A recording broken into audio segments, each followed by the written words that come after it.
All right. Well, hello, everyone. Olin Giles here with Radical Truth Ministries. And I want to welcome you to another episode of Why Christianity. Have a great guest with us tonight. We're going to be talking about the doctrine of divine simplicity. Before I bring him on, I want to remind you about the website, radicaltruth.net. Easy for me to say, radicaltruth.net. And I just want to remind you about the website there and encourage you to go check out all the resources that we have. If you're a Muslim or an unbeliever, we would love to hear from you. And there's a place for you to do that online there. Again, just lots of great resources and videos and articles that I think you'll find very helpful. But again, tonight I have with me Dr. Brian Huffling. He is a professor at SES, and I'm going to let him introduce himself. But I just want to say, first of all, before you do that, thank you so much for taking the time to join me tonight. What an honor it is to have you. I absolutely love the school. We were just talking beforehand about the school a little bit, and Southern Evangelical Seminary is now right here in Rock Hill, where I grew up, and I'm just so grateful for my education there. I wouldn't take anything for it. And I think I did have a class with you. I think I may have audited it, but tell us a little bit about yourself, Dr. Huffling, and anything you'd like to share about the school as well. Okay, great. Well, I've been at the school since '04. I did a master's degree there, and I started in apologetics and then did philosophy and then biblical studies, and then stayed for the PhD, and then they hired me on full time. So I've been there for a while. I directed the Bible college for a couple of years. I've been directing the PhD program now for, hard to believe, 10 years now as of last month. So it's been a it's been a while. I teach mostly philosophy courses now. I've taught apologetics and biblical type courses in the college and that kind of thing, but primarily teach philosophy now. I'm a Reserve Air Force chaplain. Do YouTube as well alongside of Olin. Have a site called Classical Theology with Dr. Brian Huffling, and a paranormal channel called The Mysterian Files that I started for fun, really. I got into that a few years ago and did my research with the Air Force for a degree on UFOs and national security, and kind of tied into apologetics as well. So, yep. Nice. I haven't seen your other channel, I don't think, on the UFO. It's relatively new. It's not quite a year. I've only got about a dozen videos, so it's relatively new. Okay.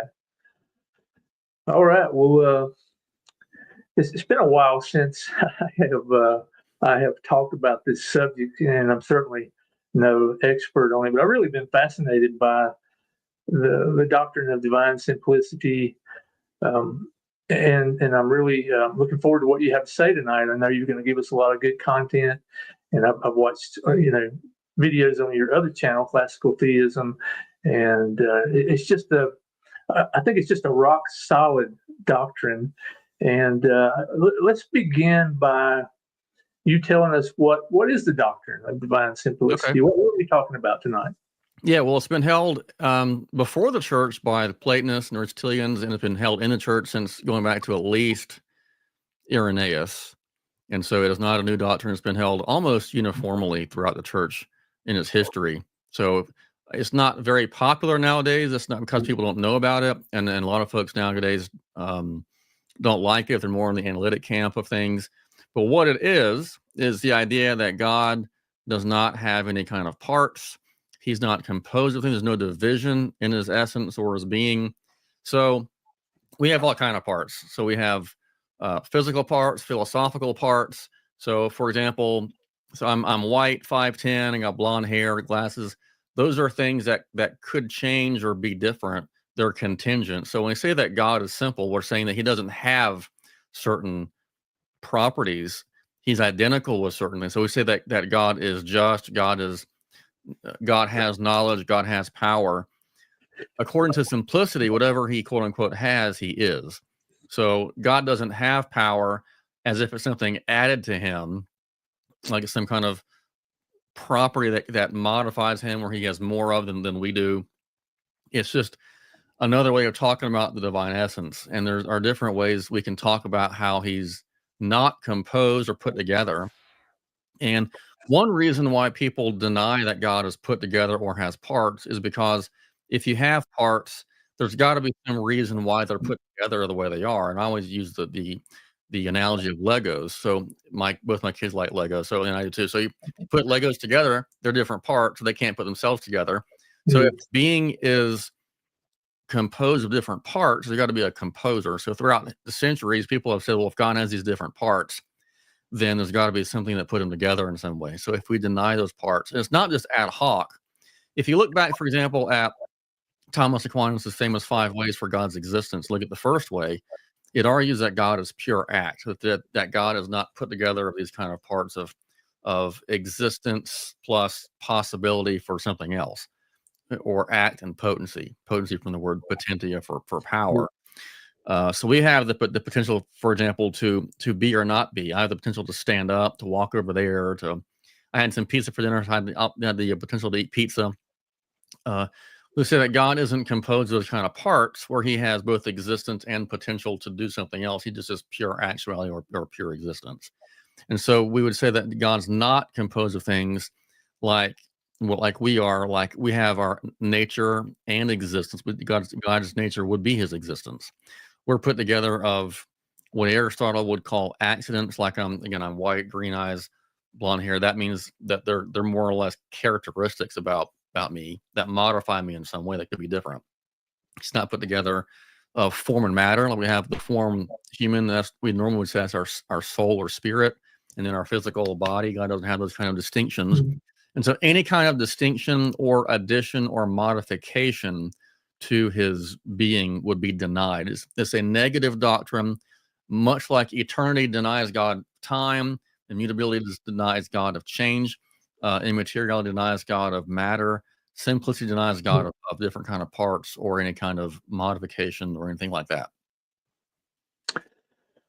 So I think, maybe one of the first questions that may come to some folks' mind that are not familiar with this doctrine would be, what are some Bible verses perhaps that would support this doctrine? What would be a couple, maybe 2 or 3, whatever you want to share really with when people do try to offer biblical support for it, and admittedly it is more of a doctrine that's taken out of general revelation, right, from reason and what we know about God through creation, like Romans 1 says we can know. But there have been people who have said that there are biblical points of reference or support. Exodus 3:14, when God says, I am that I am. References that say, when Jesus said, for example, I am the way, the truth, and the life. He's not a way, a truth, or a life. He's the way, the truth, the life. right. Scripture says he can't change. So most people who hold to divine simplicity, and many other doctrines as well, but simplicity especially, will say that we get this from general revelation more than special. But we can say there are biblical passages that support it. We don't think it contradicts the Bible, Sure. even though it's not explicitly taught in the Bible. But those would be some, like Exodus 3:14, for example, Malachi, that says that God doesn't change. Jesus saying he's the way, the truth, and the life. He's these kind of things. Okay, I was thinking of there's a couple of verses too, and I think we'll look at them here in a moment, maybe. But I was thinking of 1 John 4:8. God doesn't just love, but He is love. Yeah, He is love. He is light. Those things. Yeah. I think there's a psalm too that talks about Him being righteous, and I know there's several that talk about Him being righteous in all of His ways. Right. Basically, tells us that He does not act in an unrighteous way, but which would be problematic in and of itself. But let's look at Malachi 3:6. Let's talk about that for a moment. This verse says Yahweh does not change. So why is change a problem for the oneness of God? Usually I have content here that deals with a lot of things dealing with Islam, and we're usually focused on that topic. And one of the most frequent arguments that I present to Muslims is the fact that God does not change, and I think this is very problematic for them, because it seems like Allah in the Quran does change constantly. So let's talk about this idea of change and why it's a problem really for the unity or the oneness of God. Okay. Interestingly, simplicity has enjoyed historically support from um, some of the more philosophically minded Muslims, like Avicenna and Averroes, more than I think they were more in the Sufi tradition. Yeah, That is more seen as, I don't know what the right word would be, heretical or cultic, but they weren't mainstream Muslims. Jewish thinkers like Maimonides have also held to simplicity.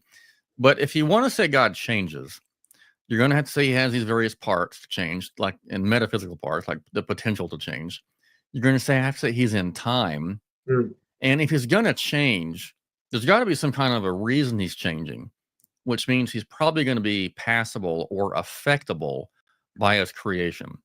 And the reason that that is problematic, one is you have this composition of God being both active and potency, which means he had to be put together in some ways. Now, people don't always like that language. Like we had a discussion with Stephen Davis a few years ago, and he didn't think that being complex meant you had to be composed. Of course, we argue that it does. But also, if God is affected and changed by something, that means there's some kind of a power over him. So if one person makes another person mad, you're out in traffic and you get cut off, and the person who gets cut off gets mad, the person who did the cutting off had some kind of effect on the person, which means he had some kind of a power over him. So that's right, another reason you don't want to say that God. This is why Augustine, for example, said that the soul is of a higher order than the body. In Greek thinking, the truer to immaterial being, like the soul or anything that doesn't have physicality, is truer in its existence, and that's true because God's immaterial. So, for example, the soul, Augustine said, cannot affect the body. So, if you stump your toe or something and it hurts, that's your soul telling your body you're hurt, not your body telling your soul. So, there's this notion of if God changes, there's something causing him to change, and then that thing would have power over him. To say nothing of the fact mm. that also it would mean that God is composed and would need a composer. Yeah. I couldn't remember the verse. I had to look it up while you were talking there, but what you were saying reminded me of Psalm 50:21. And this is, again, Islamic theology. This is something that I think of a lot. It seems like the author of the Quran, has a very um, anthropomorphic view of Yeah. God. And I Mhm. guess you could say, but Psalm 50:21 says, "You thought I was altogether like you."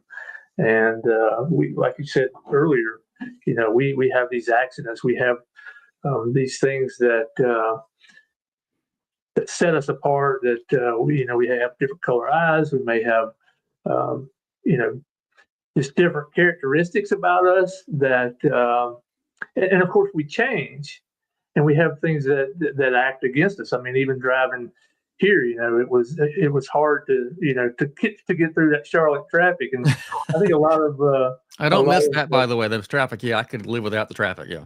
I miss right. Charlotte, but not the traffic. But we tend to think that God is like that, and then, like you said, there's nothing that really can act upon God or change Him in that way. But that's Right. that's exactly what I see in Islamic theology. Is I see this concept of God where He changes. Human beings do things that cause this change in Him. But anyhow, that's just what I thought of, and That's interesting. Okay. yeah, you mentioned a lot of the same things that I had here in my notes. That whatever changes has a past and a present. It has to be Yeah, it'd within. be in time, right? And then Yeah, that causes problems too. About, well, if God's in time, he's it would seem to be limited because is he in this moment and then that moment, and then he's measured by something. right. But the God of classical theism isn't measured by. So time is a measurement of change. So if he's not changing, there's no temporal measurement of him. I was also thinking too. Whatever changes has a part that remains the same and a It'd have part to. Yeah. that changes. So this kind of destroys the whole. If you could sum up Islam with one word, it would be Tawheed. It would be the absolute oneness of Allah. But yet he seems to change again ontologically in the Quran. I don't know how you get around this, but this is a God that has parts because he changes. So this absolutely destroys the central doctrine of Islam. But Mhm. We see this Anyhow, you in can, Mormonism as well, in a very anthropomorphic, even physical view of God, yeah, and that raises problems as well. And there's a lot of, as I'm sure you know, a lot of similarity between Islam and Mormonism in that kind yeah. of regard. Yeah, so if if God does not change, how can we talk about the nature of God? I think this is something that a lot of people struggle with. How can we talk about the nature of God being both loving and righteous at the same time, or just? Um, these two, I think a lot of people think they're in conflict with each Mhm. other. So, how would you explain that? Does God move from being loving to being just or righteous? No, I think that Norm Geisler explains this well. That if God is an eternal being, He's unchanging, He's simple. He always is against sin. And I would argue that these notions of being angry, you didn't use that term, being angry, being jealous, all these kind of things are literally true about God, but in a metaphorical way. He doesn't respond to anger. When we say God is angry, there's a truth there, in the sense that when we say something is angry, like a storm, I say, well, the sky looks angry, or the seas are angry. They're not really Mm, angry. They have characteristics that are similar to angry people. And so God being angry or just brings about effects that angry and just people don't think you have to be angry for just bring about. And so when we say God is loving and righteous, He's loving because He wills our good, and He wants us to be good in terms of how He's made us as human beings. But His disposition doesn't change mm, according to our behavior. If you think He did change, this is in the discussion more of divine impassibility. There's 8 billion people on the planet right now, to say nothing of past people. Well, that's a lot of people affecting God's psychological mood, if you think we change God. Um, so to say he's loving and just and righteous and everything is to say that he's always against sin, is always for righteousness, he's always loving us, and that sort of thing. They just don't change in the sense that we do. So some might make us mad when we have a reaction and change. God is always the same. If He's eternal and simple and necessary and all that. To say He's loving is to say that He wills our good and desires our goodness. mm. And to say He's righteous is to say that He does things and quote unquote acts in a way that a righteous person would be expected to act. Does that kind of answer your question? Am I getting at your question? What you want me to do? I think so. Okay. Yeah. I was just thinking, God is He's the ultimate good. He's the fundamental good from which all being comes. Right. And, to be outside of His goodness would be by default to not have that goodness. I think Right. would that be an accurate way of saying that? Yeah, depending how you're using the word goodness, I'd say, yeah, as you said, God is the ultimate good because He's ultimate existence, and the term good and existence can be interchangeable if you mean it in a certain way, in the metaphysical sense of it just existing in itself is a perfection. And Right. so, in that regard, yeah, if you're not in living the way God wants you to, then you're living in sin, and you're going to have Mm, repercussions okay. from that. If that's where you're going with that, yeah. Yeah. All right. Well, here's another. We're blazing right through these questions. I had, I was thinking about the conversation that you and I might have while I was in Detroit, and I think I told you that coming up with these questions for you was a lot more difficult than what I thought it was That's going to be. okay. But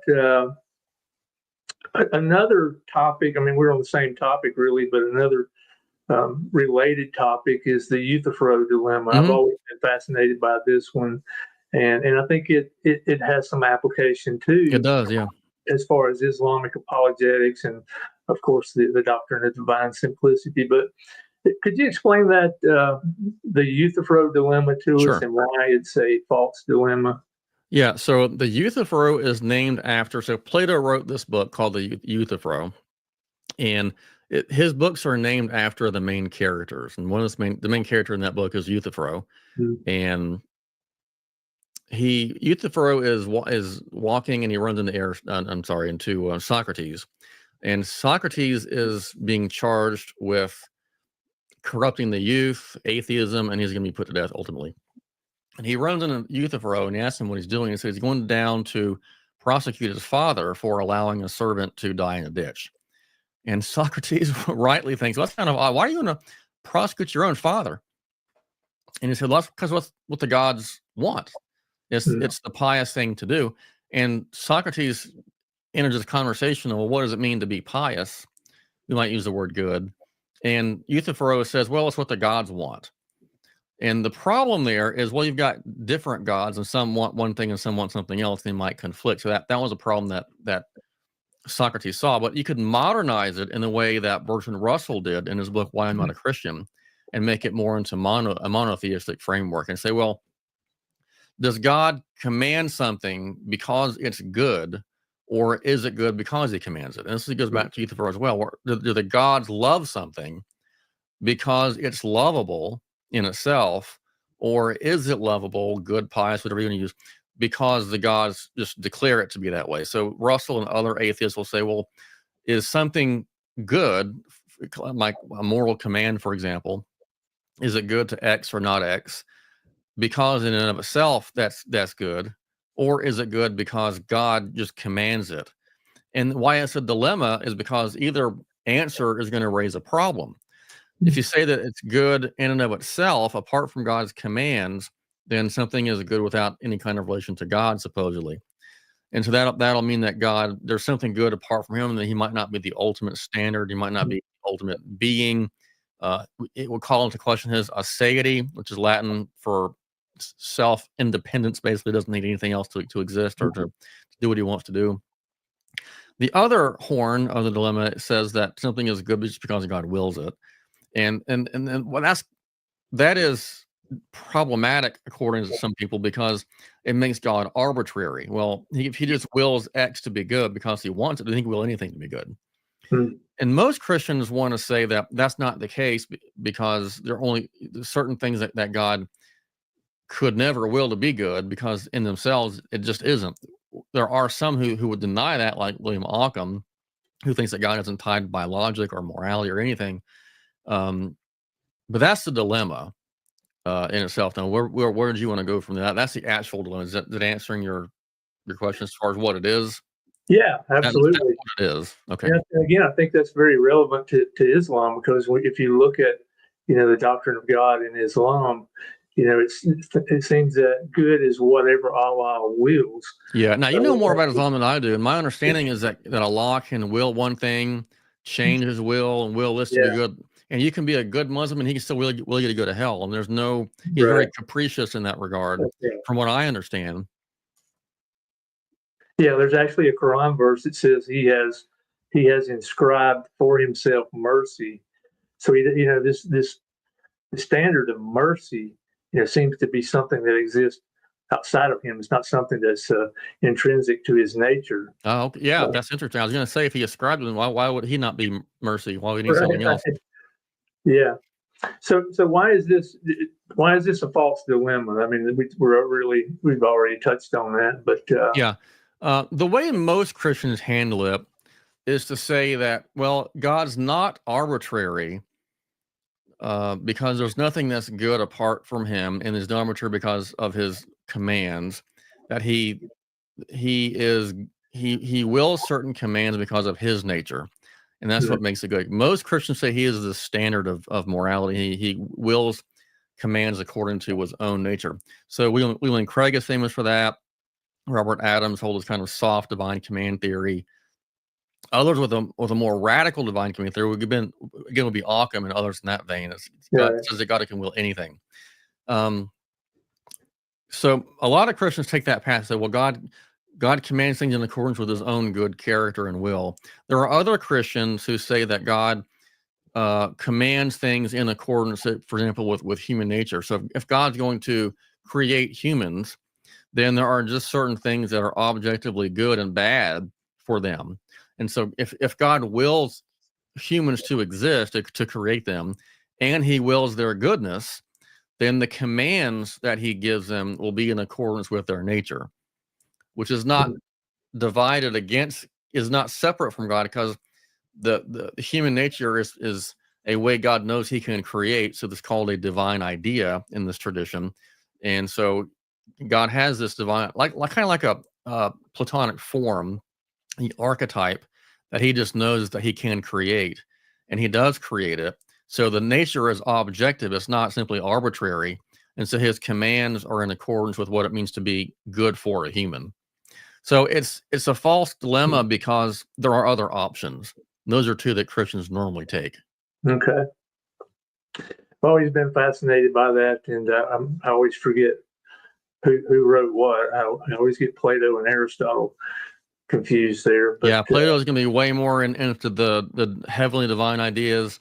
Aristotle says that those ideas, or the forms, are good in principle, but they're not transcendent because they're separate. They don't really have any explanatory power for the things here. They're separate. They're another realm of existence that need to be explained.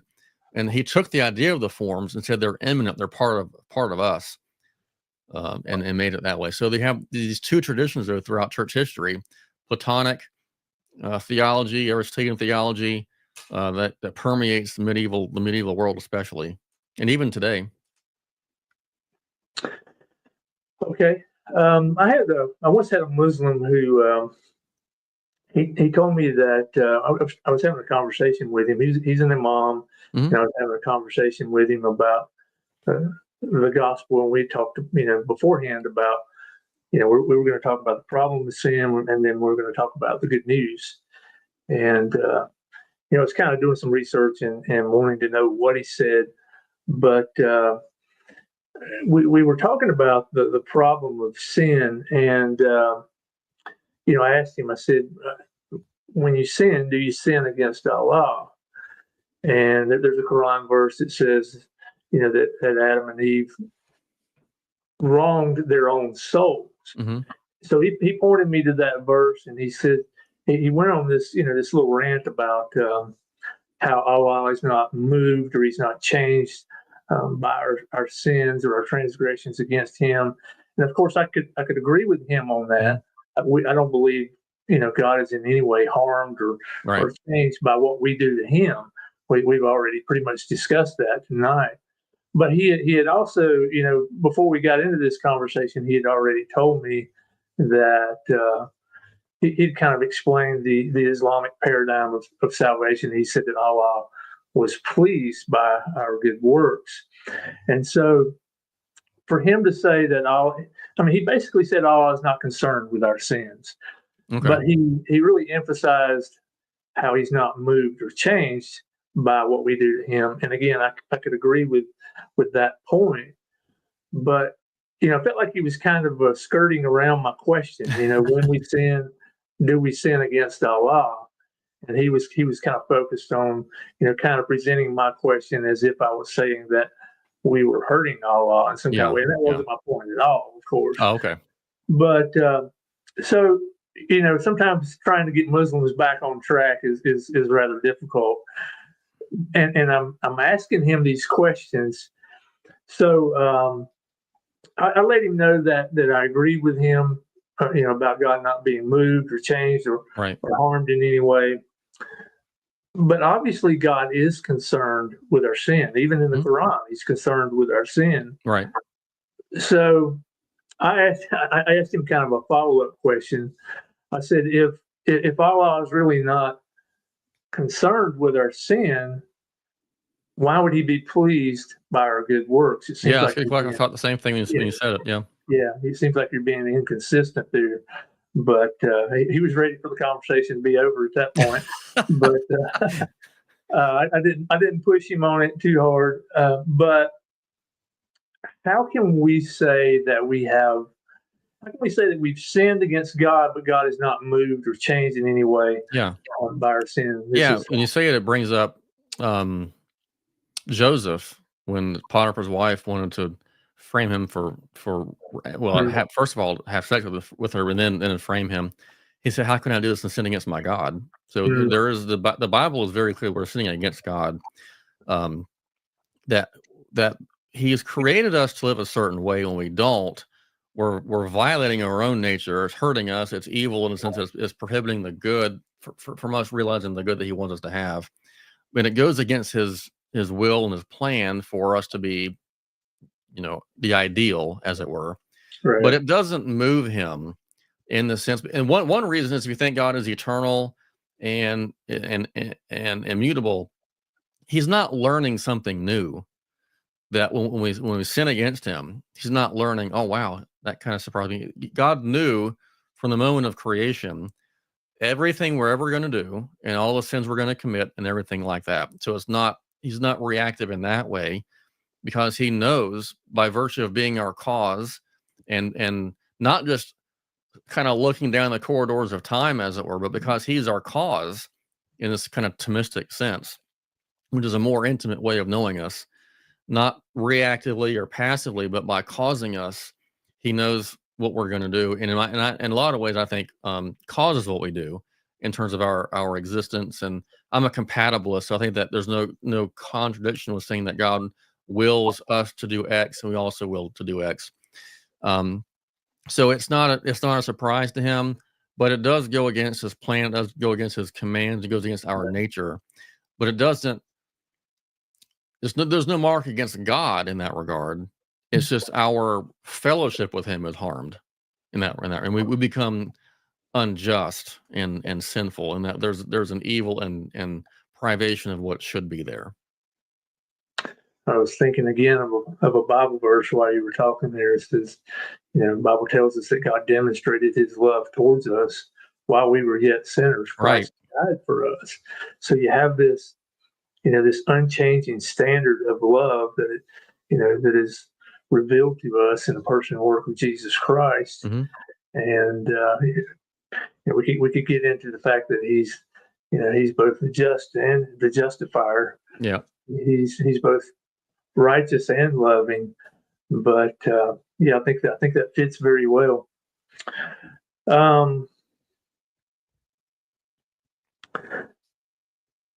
Some skeptics want to say that God taking on human flesh is a problem for divine simplicity. Again, I get this a lot with and Christians themselves. Christians too, yeah. In fact, I'm doing a class now on classical theology versus theistic personalism, which is going to deny all these classical views of God, like divine simplicity. And I did a video on my channel last week. One of my first couple of comments was this objection: well, Jesus, changed. He was this and that. So simplicity, all that stuff can't be true. Yeah, I mean, I've wrestled with this a little bit, and I'm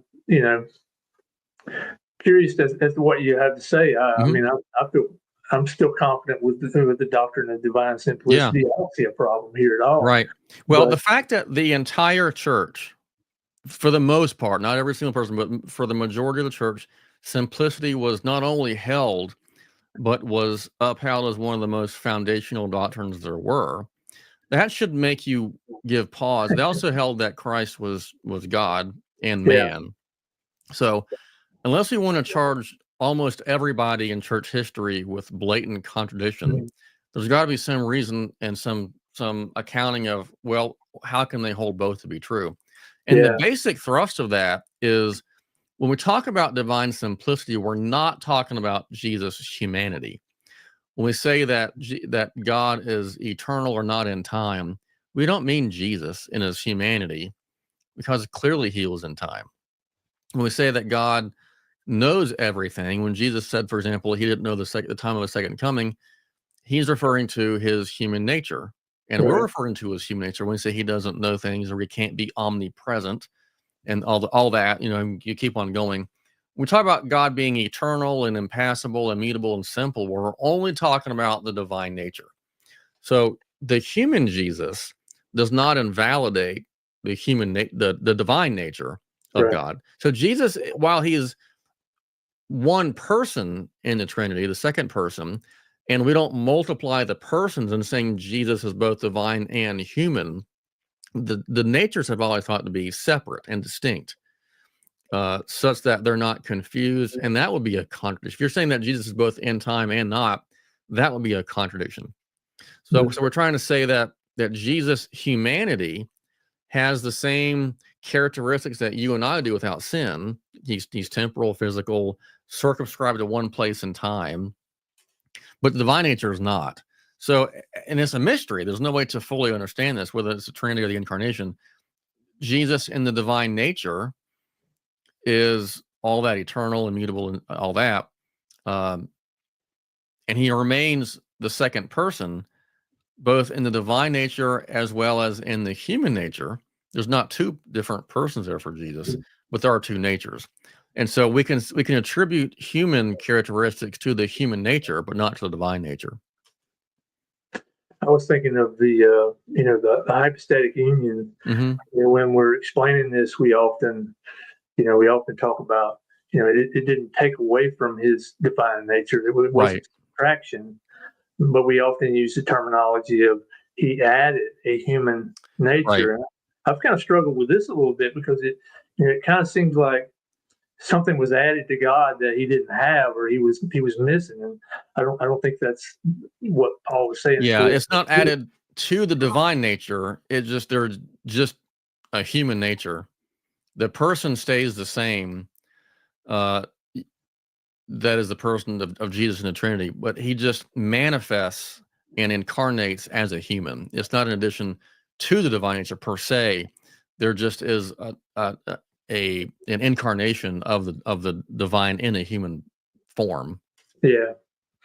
And again, this is something that I think Muslims try to take and run with it. They do, and make it into something that it's not. Yeah. But usually, the way that I try to explain it is I think of what Paul says in Acts 17. He says, in Him we live and move and have our being. So, right. Mm-hmm. So all being comes from God. This is not like something that God just reached out and grabbed and added to Himself. Something that He was missing or something that He lacked.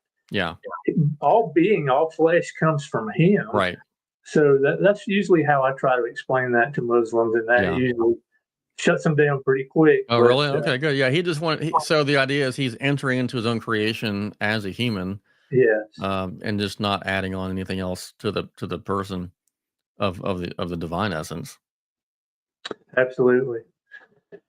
As you can see, this is my heart and my passion is reaching. Yeah, I can tell. Yeah. I've never understood, my area is not Islam. I'm glad that guys like you and others are interested in that, because my view is that they want to put us on the defensive a lot. Yeah. But their book, and tell me where I'm misthinking here if I am, that we have the New Testament, for example, that's written in the first century. We have eyewitnesses to the death of Jesus, and of course they deny that Jesus died, which is to me is just strange, because we have no one denies that in the first century. Right. You have unbelievers, believers, Jews, and Romans all saying this guy died, and then they say he didn't. Well, if he did die, it would seem to be a problem for Islam. First of all, because their Quran would be wrong, and secondly, because it would introduce a possibility of the resurrection and all this. It seemed like to me that they're denying death because they can deny the resurrection. Maybe I'm wrong. Yeah. I don't know what the motivation is there. So, just from a historical point of view, Islam is about 600 years too late on the scene. So that to me is kind of like, well, why would you want to be a Muslim given the first century evidence? And so you being the Muslim guy that, the scholar that you are in that, and you run in those circles, how do they respond to that? Let me ask you a question, because I'm curious as to how they deal with that, because that's a huge problem just from a historical point of view. Yeah, I mean, I have presented a lot of the historical evidence for the crucifixion and how they try to get around this, and I think it's I want to say that Bart Ehrman has 15 different sources that he has documented on the crucifixion. This is like one of the most well-established facts. It's interesting you use his name. I use him too, because he's an agnostic and says there's nothing more well-known and established in ancient history than Jesus' death. Yeah. Well, Muslims love to go to him. They love to quote him when he benefits Islam, but then they ignore what he says that harms, that's opposed to them. But and I was thinking, usually most events from history like this are only established with like 2 or 3 sources. And so to have 15 different independent sources that attest to the crucifixion of Jesus on a Roman cross, I think is, from a historical perspective, is pretty solid. Yes, yeah, But you really can't do any better than what we have for his yeah, death. The resurrection, of course, you could debate more, but the death seems open and shut to yeah. historians. Well, they begin with the Quran, and this is what's so. Yeah, you got to start with that. Yeah, but isn't that not fideism for them? Say it again. Is it not just a fideistic position where they're just taking on faith and nothing else but Yeah, faith? absolutely. Yeah, Will absolutely. they say that? I don't think. Well, maybe some of them would. I think Okay, they probably would. But I try to, I try to go back to the Old Testament and show them, first of all, the things that they claim to, for example, they claim we didn't plan on getting into yeah, Islam. I'm sorry. But that's fine. I'm fine with it if Okay, you are. But they value Abraham and claim to be right, one of the Abrahamic religions. But if you go back to the Old Testament, Genesis 18:1, for example, says that Yahweh appeared to Abraham with two men before the oaks of Mamre. right. This is a problem for them because their God does not enter into creation. He does not. Oh, interesting. Okay, He's too transcendent and too far above his right. creation to enter into it. And then you have, of course, Genesis 19:1, where Hmm. Yahweh on earth is, rains fire and brimstone Right, down on Sodom and Gomorrah from Yahweh in heaven. So you have this multi-personal God. You have Abraham saved basically through faith. So you have all these things that oppose their belief system, but yet they claim to believe in the God of Abraham. So I like to kind of take them to the Old Testament and show them, you know, the problems with what they're saying. okay, gotcha. All right, well, let's. I want to go back to this topic of, and we'll finish up with this. We're right at 40 minutes. I want to go back to this topic of God who is loving and unloving. Again, I think this is a big problem for Muslims, and it's a I often make an argument for the oneness of God, the fact that He does not change, He does not have parts. We can say that with the triune God of the Bible. He doesn't just love, but He is love. Yeah, But the Allah of the Quran, the Quran says that He loves not the unrighteous. He loves not those who are disobedient. I mean, over and over again, it says He loves not, but He loves those who submit to Him. He loves those who do good deeds. So He seems to, flip flop back and forth between this loving and unloving God. And of course, that I don't know how you get around the fact that Allah changes. He has parts. He's dependent on His creation in order to love. He's a Unitarian God. He has to create something in order to love. yeah. And really, I think we, within the triune nature of God, we have everything that you and I value. We're relational beings. We value love. We value righteousness. We want people to treat us righteously. We're people who communicate. You and I have been talking here, for quite some time. But again, a Unitarian concept of God has to create in order to do those things. That's interesting. Yeah, good point. He has to create something to express these divine attributes. Um, so, do you think we can make a robust argument against the Unitarian concept of God in this way? Is really the question that I wanted to ask you. I know I'm kind of putting you on the spot here. No, that's all right. Yeah, But I think that could be done. So Augustine does something like that, sort of, because there's two models for the Trinity, two overarching models. You got the Eastern view and the Western view. The Western view follows more of Augustine with the psychological view, and that's that God basically is a mind who thinks about himself and loves himself in these various relationships within the persons. And so the way you describe it, yeah, there is love in the Trinity. Not that they're different persons in the sense of having three separate centers of consciousness, in the way that some people have described them, but that God has these different quote unquote relations and persons that can have this kind of relationship of love between them. And we use the word person here analogically, not that they're complete persons in themselves, in the sense that you and I are, but that Right. there's one being and they can be expressed in these different ways. So yeah, that's an interesting point.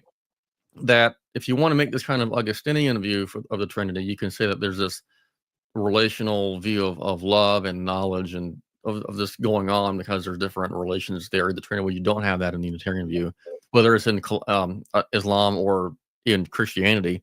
If you deny the persons, yeah, um,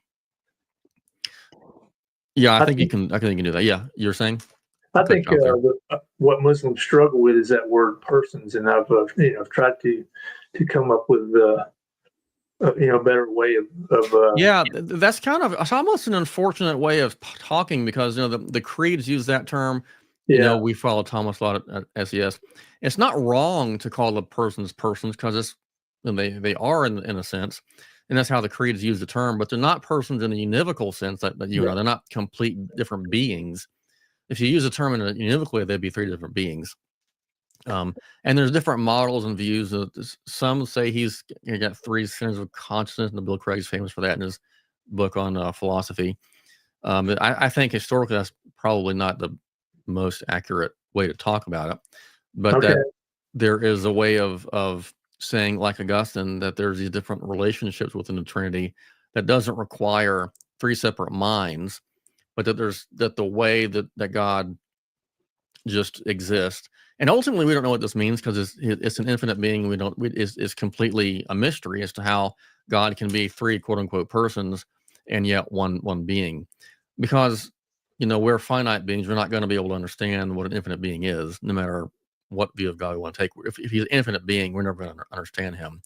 And these terms about God are normally and mostly negative. He's not material. He's not physical. He's not put together parts. He's not uh, affectable or passable. He's not in time. Doesn't change. These are all negative aspects about what God is. What is God in himself? Well, it's we don't really know mm, a lot about it because his existence is so beyond our capacity to understand.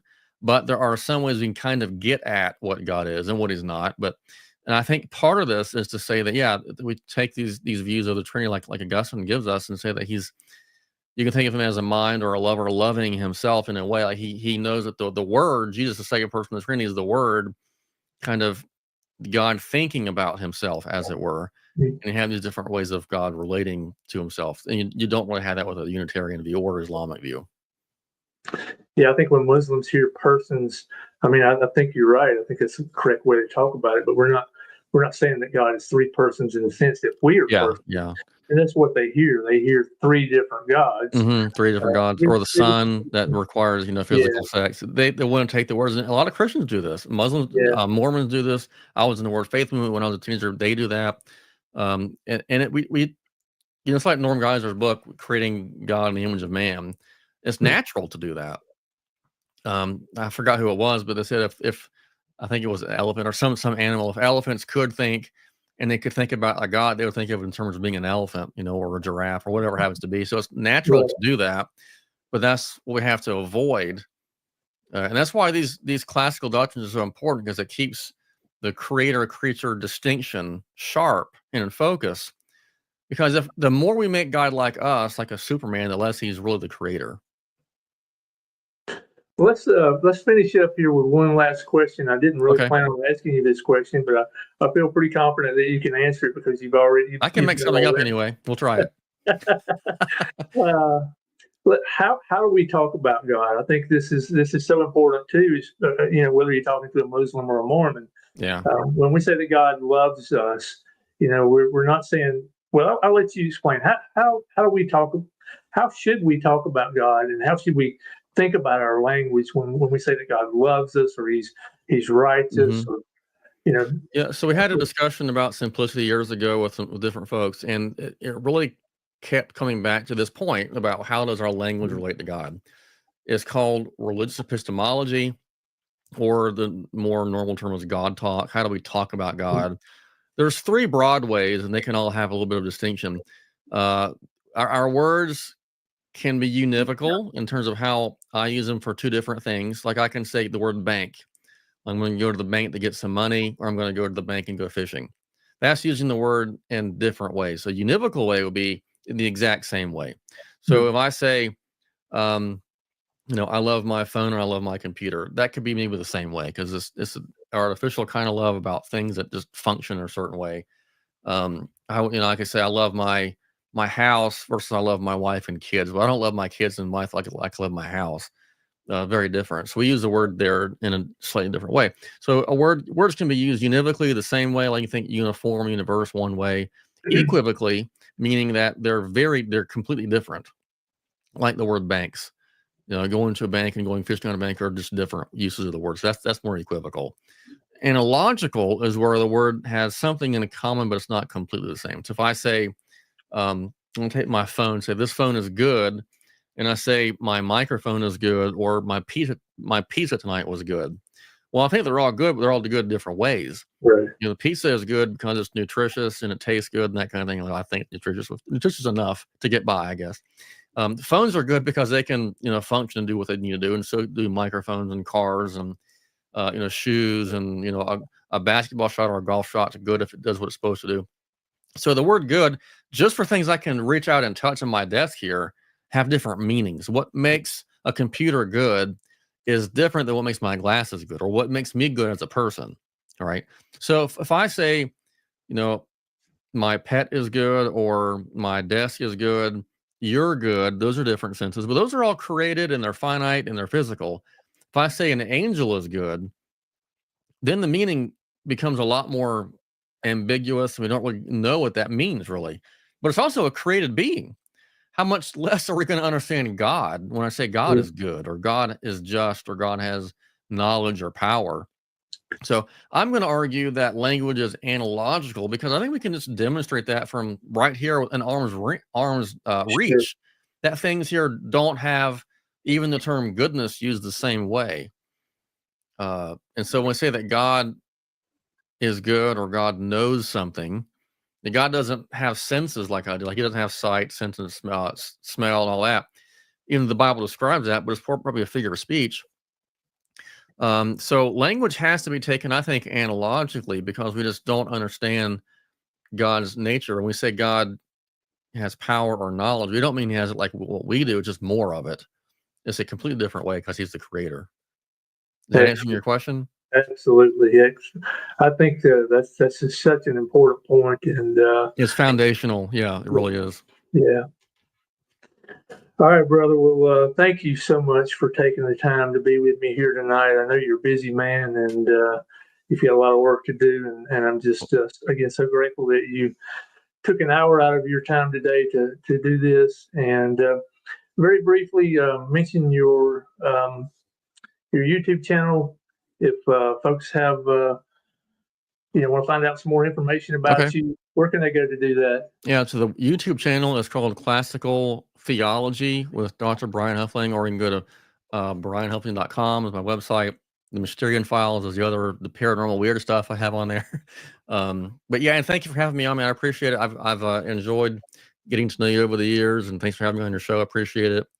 And maybe we can do it again sometime. Yeah, had a lot of fun. I always enjoy these topics, so it's always a good time. Absolutely. All right, brother. Well, I will try to post those links in the description box, and perhaps we can do it again sometime. Looking forward to it, yeah. Thank you for being here and doing this, and we'll talk soon. Okay. All right. Take care. You too.